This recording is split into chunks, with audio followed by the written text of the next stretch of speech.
sorry, I'm late. Okay, Assalamualaikum warahmatullahi wabarakatuh. You're TSB 2, right? Yes.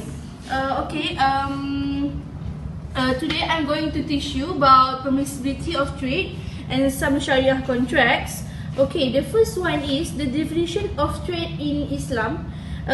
Trade in Islam is the exchange of commodities based on the mutual agreement of the two free, sane adult owners who are capable of handling over what they are trading. And that trade is permissible according to the Quran and Sunnah.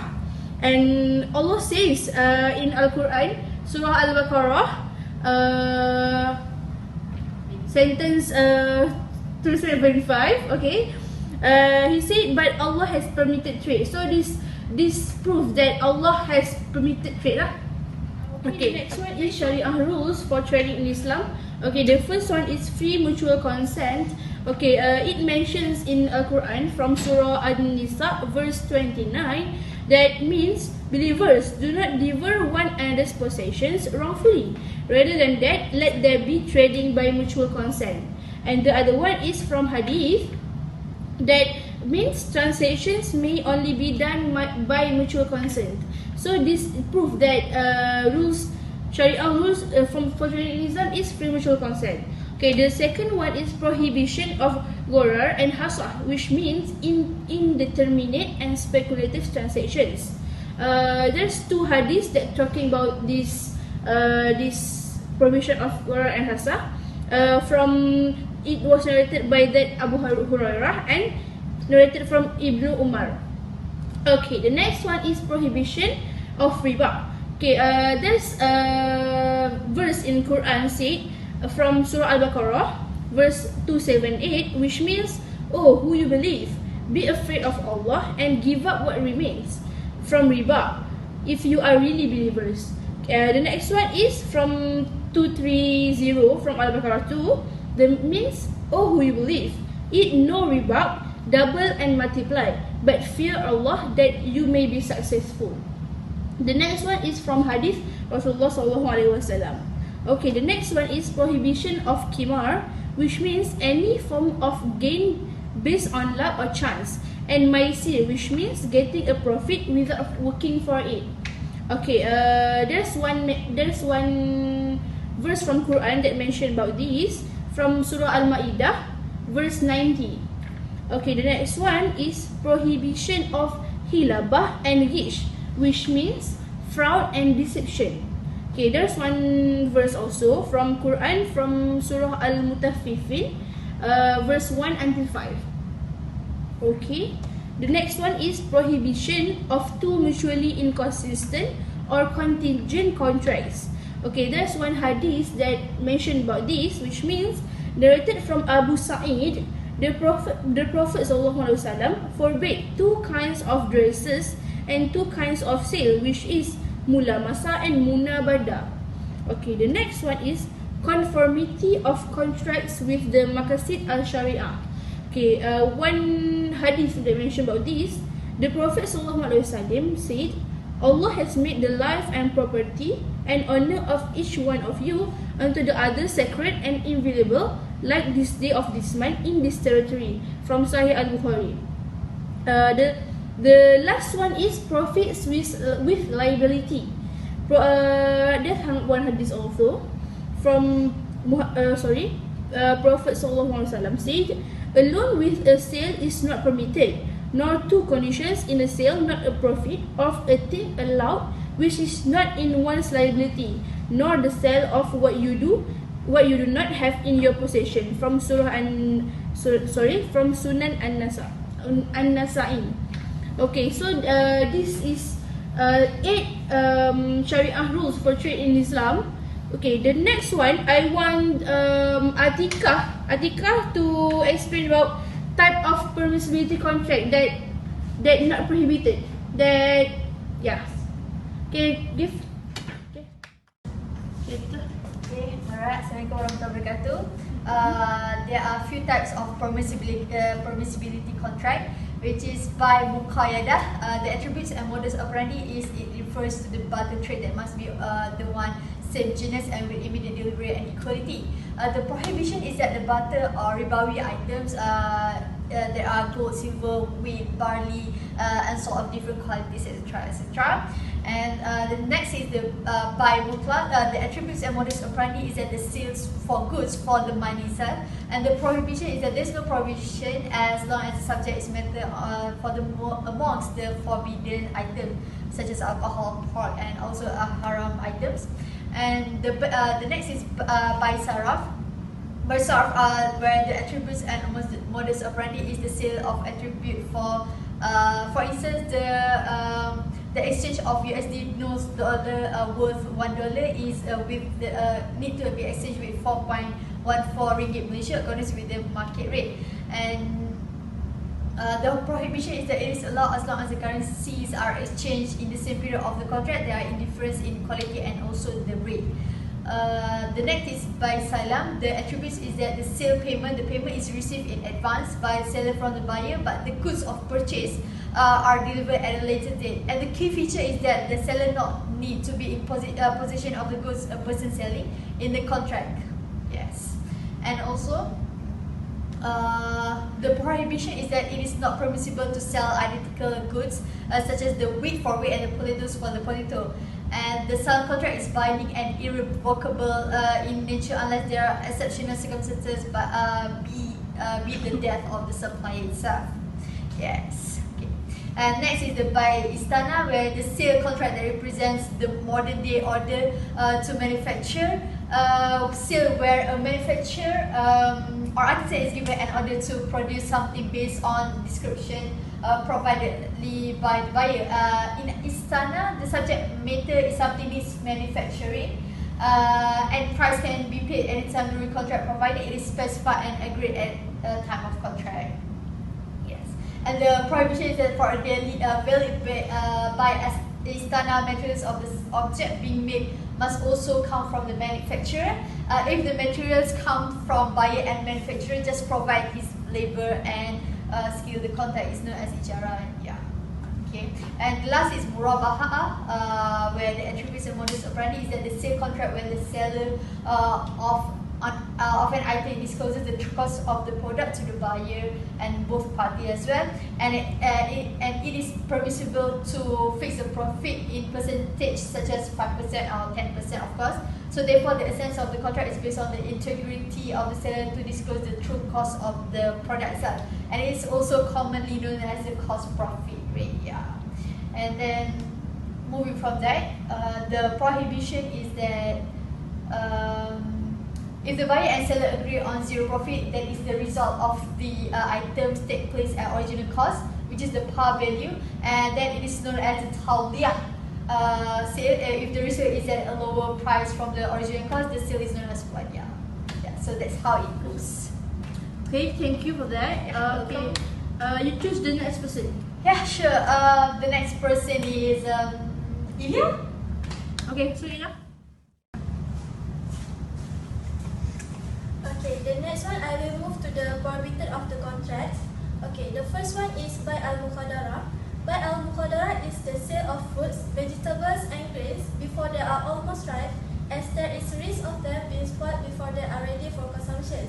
This is been proved by the hadith of Prophet SAW quoted in Sahih Bukhari and narrated by Anas ibn Malik that Allah's Messenger forbade the sale of fruit till they were almost ripe. Okay, the next one is by al-juzaf. By al-juzaf is the sale of food items randomly without determining their quantity. It is due to gharar on the quantity of the item. Moreover, food is one of the ribawi items which must be free from gharar to make the sale valid. Okay, the third one is by al-munabada. It is the true sale where the seller throws down the goods towards the buyer without the opportunity from him to inspect them. The prohibition is also on barter of goods where two parties mutually exchange goods without any examination by either of them. Okay, the fourth one is by al-mulamasa.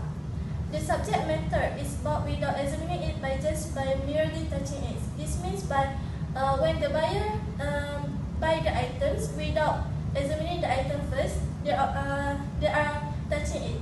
Okay, the fifth one is by al-Kali, bi al-Kali. It is the selling of one debt for another. For example, when the time comes for a debtor to make payment and he is unable to clear his debt, he offers to sell his existing debt in order to get further payment period and offers the buyer additional consideration. It is cited from Hassan, page 65, 1994. Okay, the last one is sale of food before possession. The Prophet ﷺ forbade the resale of food items before taking actual possession of the items by the seller himself. In the hadith narrated by the Ibn Umar, it is reported that Allah messengers also forbade sale of goods on the spot that are bound. Okay, that's all from me. Okay, thank you, Illiya. Okay, next I want Fatin to present the example of the translation. Please. Okay, Fatin. First, do you want to talk about what? I want to talk about the example of the prohibited trade, which is Bitcoin. Bitcoin. Yes, alright. Please proceed. Okay, we proceed to the example of prohibited trade, which is Bitcoin. Okay, why Bitcoin is haram? Okay, the history of Bitcoin. Bitcoin is a digital currency created in 2009 by Satoshi Nakamoto, a name unknown to this day and still debated whether it refers to an individual or a group of people. Bitcoin is the first asset in the form of cryptocurrency, making it the most popular asset among consumers.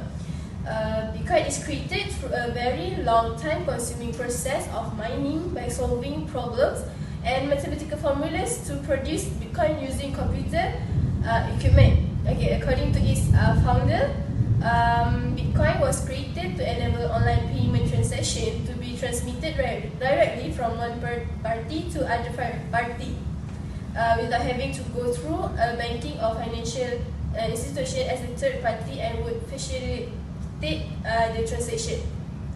Okay, for the position Bitcoin as a currency, we see that Bitcoin remain the most liquid cryptocurrency in the market in terms of user activity and developer activity. It has daily trading volume exceeding USD 10 billion and market valuation of USD 135 billion as of April 18, 2018. So in Islam, scholars place a variety of currency, both physical and technical. Example of physical features are easy to carry, count, and durability. But an important feature that currency need to have are two main characters, which is publicly accepted and value stability.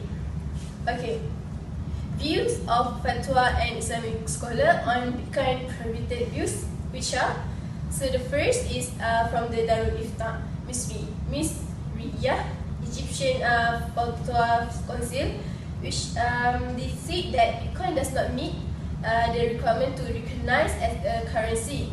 It has an element of jahalah, gharar, and manipulation that are extremely difficult to control. It has no backup value and not regulated by any authority. It also currency withdrawal are the absolute right of the government and official financial institution of the country. And it has a high risk investment and may result in total loss to the investor, and the investor is not provided any compensation for the loss. So the second from Sheikh Ali Al-Kharadali, which is Secretary General of the World Union of Scholars. He said that he also added that the most cryptocurrency currently do not meet the requirement to be recognized as the currency because of four things. So the first is because of the medium of exchange, the store of value, the stability of measurement, and the general acceptance of size. So the third is from the Wifaq al-Ulama for the United Kingdom. According to this body, Bitcoin is not allowed for a number of reasons, namely its price in a highly volatile market, as well as the gambling method of Bitcoin, which is mining. Okay, for the last view from Dr. Ahmad Sufyan Sheikh Abdullah, he said that Bitcoin was viewed as a new tool whose identity could not be determined specifically whether it was currency or otherwise. So at At the same time, there are undoubtedly some Shariah issues in this currency such as high speculation rates, mismanagement and fraud, lack of backup, lack of control from authorities and so on. Because of this factor, he believed that Bitcoin is not required to protect the public interest. Oh, that's for Bitcoin. Yes, that's all for Bitcoin. Okay, thank you. That's a good explanation. Okay, okay, thank you. Okay, the second example, the last one is Maisya. Okay? Okay, so Maisya, you want to tell about us about what? The first I second want example. to explain about the second example, which is forex. Okay. Okay. Today I want to explain about forex, whether it's religiously legal or forbidden. Okay, what is forex? Forex is foreign exchange market, which is a global, decentralized or over-the-counter market for the trading of currencies. This market determines foreign exchange rate for every currency.